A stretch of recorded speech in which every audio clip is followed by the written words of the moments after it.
या ठिकाणी बळीराजा संघटनेनं मला ही भेट दिली. पण या भेटीचा उपयोग इथं कसा करायचा, त्याला दिल्लीला जावं लागेल. आणि देशाचे प्रधानमंत्री आज या देशाच्या शेतकऱ्यांच्या प्रश्नाशी खिलवाड करण्याचं काम करतात. त्यांना योग्य धडा द्यायचा असेल तर आत्ता मला जी भेट ती अत्यंत उपयोगी पडेल असं त्या ठिकाणी सांगितलं. खरं म्हणलं तर व्यासपीठावर आल्याच्या नंतर आमचे सहकारी संजय सिंग यांचं भाषण ऐकल्याच्या नंतर सभा पुढे चालण्याची काही आवश्यकता नाही असं मला वाटतं. हा एक संघर्षशील अशा प्रकारचा नेता आहे. दिल्लीमधून येतात, अनेक संकटाला तोंड देतात, पण किती मोठी संकट आली तर हा ग्रस्त कधी घाबरत नाही. जे आपलं तत्व आहे त्या तत्वाची कधी सोडत नाही. आजची ही सभा एक ऐतिहासिक सभा आहे. मला आज आठवण झाली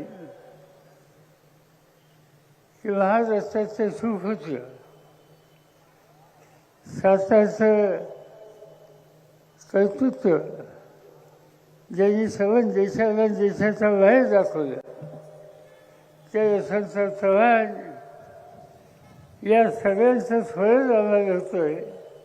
आणि त्याचं महत्त्वाचं कारण एक संघर्षाची स्थिती आज देशामध्ये आली आणि तिला सामोरं जायचा निकाल हा घ्यावा लागला. आता पृथ्वीराजांनी आपल्या भाषणात सांगितलं की मोदी काही सांगत असेल त्या देशासमोर एक प्रचंड संकट त्यांनी आणलेलं आहे. चीनने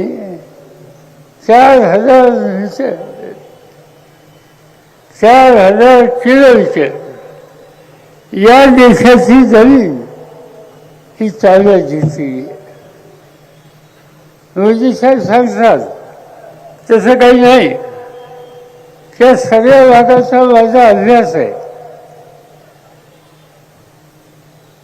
नरसिंहरावच्या मंत्रिमंडळामध्ये देशाच्या संरक्षण खात्याची जबाबदारी माझ्यावर होती. आणि त्यावेळेला सगळं हिमालय आणि त्याच्या आजूबाजूला जी चीनची सीमा आहे त्या सीमेमध्ये प्रत्यक्ष जाऊन त्याची पाहणी मी केलेली होती. आणि उद्या धोका कुठला होणार आहे याचा अभ्यास तज्ञांच्या सगळ्यांनी आम्ही लोकांनी केलेला होता. आम्ही त्यावेळेला काळजी घेतली. पण मोदी साहेबांच्या कालखंडामध्ये त्या प्रश्नाला त्यांनी महत्त्व दिलं नाही. आणि त्याचा परिणाम आज हजारो किलोमीटर या देशाची जमीन आज चीनने ताब्यात घेतली. तुमची माझी जमीन जो घालवतो त्याला देशात सत्ता करायचा अधिकार आहे का हा निकाल घ्यायची वेळ आली. हे दाखवतात की आम्ही हे करतो ते करतोय. बऱ्याचशा गोष्टी खोट्या असतात ज्याचा उल्लेख या ठिकाणी आधी केला. मध्यंतरी काश्मीरच्या भागात एक चॅनल तयार केलं, आवश्यकता होती. त्या चॅनलचं उद्घाटन झालं. मी बारकाईनं बघत होतो टेलिव्हिजनवर. त्या सगळं उद्घाटनाच्या कार्यक्रमाला एकच व्यक्ती होती आणि ती म्हणजे नरेंद्र मोदी. त्या चॅनलमधनं ते स्वतः चालूच येत होते. एवढं महत्त्वाचं देशाच्या दृष्टीनं काम त्या ठिकाणी असताना त्या राज्याचे कुणी लोकप्रतिनिधी, तिथे मुख्यमंत्री, तिथे अधिकारी त्या सगळ्यांच्या सह त्या ठिकाणी जाण्याचं काम करण्याची आवश्यकता होती. पण मोदींचं एक वैशिष्ट्य आहे, काय असे नसे ते फक्त मीच करतो, माझ्याशिवाय दुसरं कोणी करत नाही. आज या ठिकाणी त्यांनी काय आश्वासन दिली याची चर्चा नाही. 2014ला त्यांनी सांगितलं होतं की आमच्या हातामध्ये सत्ता आल्याच्या नंतर आम्ही महागाई कमी करू, मालाच्या किमती 50% कमी करू. काय घ्यायचं? हा शब्द त्यांनी पाळला. आज आपण बघतोय की हे आश्वासन त्यांनी पाळलं नाही. त्यांनी दुसरी गोष्ट सांगितली की माझ्या हातामध्ये सत्ता द्या. या देशाचा शेतकरी जो संकटात आहे त्याला संकटातून बाहेर काढण्याच्यासाठी उत्पादन खर्चाचा विचार करून त्याला त्याच्या वाढीची किंमत आम्ही देऊ. आज 14 साल गेलं, 24 साल आलं. या 10 वर्षाच्या कालखंडामध्ये उत्पादन खर्चाचा यत्किंचित विचार केला नाही. आज उत्पादन खर्च वाढला, बियाणं महाग झालं, खतं औषधं महाग झाली, मजुरी महाग झाली. सर्वांची अर्थव्यवस्था आज संकटामध्ये आली. शेतीमालाची किंमत वाढली. यांनी केलं काय या सगळ्या काळामध्ये? या काळामध्ये कधीही फायली नाही अशा प्रकारची सूर भावना आज या देशामध्ये आपण पाहतोय. मोदींचं धोरण त्याला पसंत नाही अशी भूमिका पुढे घेतली की त्याला लगेच करून घाल. आज या ठिकाणी संजय सिंग आलेले मोदींच्या सगळी कसा टीका केली होती. 6 महिन्याच्या तुरुंगात अनेकांची उदाहरणं देतात. झारखंड सारखं आदिवासींचं राज्य, आदिवासी मुख्यमंत्री त्यांनी आदिवासींच्या प्रश्नाकडे प्रधानमंत्री लक्ष देत नाहीत असं विधान कुठंही केलं. आज तो मुख्यमंत्री जेलमध्ये गेलेला आहे. दिल्लीचा मुख्यमंत्री ज्यांनी उत्तम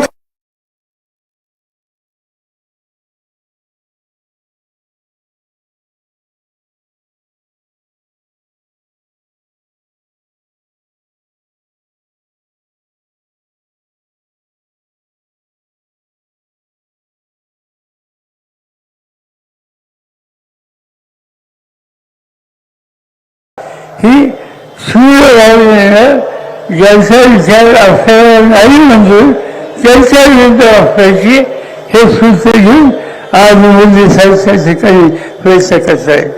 आणि स्थिती बदलायची, ही स्थिती बदलायची असेल तर उद्याच्या निवडणुकीमध्ये शशिकांतचा मोठ्या मताने विजय करणं हे तुमचं माझं कर्तव्य. गेले अनेक वर्ष जवळून तुम्ही सगळ्यांनी पाहिलं. हा ग्रस्त सामान्य माणसाच्या हिताची जपून काढलं, कष्टकऱ्यांच्या भाषणात जास्त लागलं, कोणाशी सदोष न करणारा, स्वार्थी विचार मनात न येऊन देणारा आणि अखंड फळावलं जे सतत समाजांनी आदेश सगळ्यांचे ठेवून ठेवले ते आदेश निर्देश ठेवून सामान्यांच्यासाठी कष्ट करणं एवढा एक कार्यक्रम आज शशिकांत शिंदेचा आहे. आणि म्हणून अशा व्यक्तीला मोठ्या मताने विजयी करा, त्यासाठी त्यांची जी खूण आहे ती आपल्या सगळ्यांना आता माहीत आहे. तुतारी मिळणारा मनुष्य त्याच्यासमोर वचनदारा आणि पुन्हा एकदा महाराष्ट्राचा लौकिक सर्व देशामध्ये करण्याचं काम या शासनाला करा हीच विनंती करतो. माझे 2 शब्द संपवतो.